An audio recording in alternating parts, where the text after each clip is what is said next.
Hi everybody, my name is Billy Edenfield, and I would like to welcome you to my presentation on the emergency management theory. Does it exist, and what is it? Here we go. So what is it? The emergency management theory is the study of how humans and their institutions interact and cope with hazards, vulnerabilities, and resulting events. Some examples include emergencies, disasters, catastrophes, and complex humanitarian crises, just to name a few. So what is it? There are four phases of the emergency management theory. The first one is mitigation, preparedness, response, and recovery. All work interchangeably to create the emergency management theory. They all rely on each other. It cannot work without one. They all rely on each other to make the emergency as smooth as possible and make sure no massive fatalities, injuries, damages, or anything of that matter occur. They all work simultaneously to create something that will best help us for the future, the current time, and look into the past to see what we can do and what we can fix. The first one is prevention, mitigation, and that's stopping or reducing the chance of emergency before it happens. This can only occur before, never after. You assess the vulnerabilities and try to fix them. Some examples of this include fixing unsafe conditions before a storm, buying home insurance, improving infrastructure. For example, if you know you live in an area where hurricanes are prone to happen, you might want to purchase flood insurance. Also flood insurance for your home and car. That can protect you against a major disaster happening, can save you later on in the future many dollars in economic losses. The second part of the phase is preparedness. It's preparing to limit the damage in an emergency. This also takes place before an emergency occurs, never after. Being prepared is never a bad thing. It can save countless lives and limit damage extremely. Some examples include having an emergency response plan, having medical kits ready, stocking up on food and water. The third phase is the response, and this is how people respond to an emergency, taking all precautions necessary to make sure everything is done safely and effectively. This takes place during an emergency. Some examples include seeking shelter during hurricane evacuation, incident stabilization.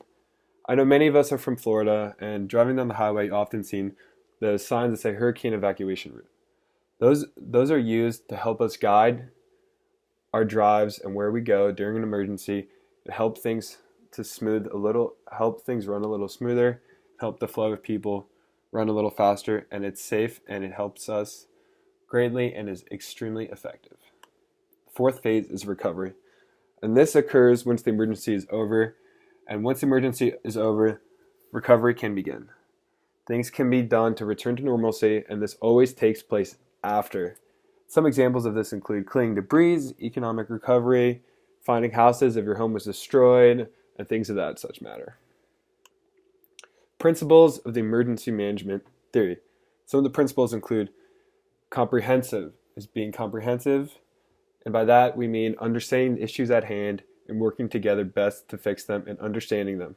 Being progressive, don't sit back and wait for something to happen. Be progressive, attack the issue, and that will mitigate its issues and the problems that come from it. Risk driven, assess the risk and make sure you understand it and you can better combat it. Integrated, that means being integrated at all levels of your plan. From top to bottom, everyone's on the same page about what you're doing. Collaborative, work with other agencies, other people, other communities, other countries, even if it's so, to best find the problems that are at hand and work together to fix them. Being collaborative is super important. Being coordinated on all levels, aspects of the presentation, whether it's state, local, or federal. You have to be extremely flexible with them and also being professional and understanding. Some examples of this include FEMA, which is the largest in the United States, and the Disaster Research Center, currently at the University of Delaware. The mission of the emergency management theory is to protect communities by coordinating and integrating all activities necessary to build, sustain, and improve the capability to mitigate against, prepare for, and respond to, recover from threatened actual natural disasters, acts of terrorism, or other man-made disasters. So does it exist? Yes, of course. It does exist. However, it doesn't always work necessarily as intended. The theory states that all three levels of government should share the responsibilities of an emergency, those being local, state, and federal. It should flow from the bottom and at the local level and work its way up to the federal level if deemed necessary. Right down there I have a little image for you, and you can kind of see how big each one of those are. Obviously, federal is the biggest and local is the smallest. So does it exist? Continue. In a perfect world, all levels would work together to better combat the emergencies we face. We're still working on this, and we've already learned so much from the past, and we continue to grow. With effective communication and effort at all levels, we can best be suited to fight the problems of the future. You can make a difference too, don't forget. Get involved at any level you can. Help out, no matter how big or small, and you can truly make a difference. And once again, I want to thank you guys all for watching. I really appreciate it. Thank you.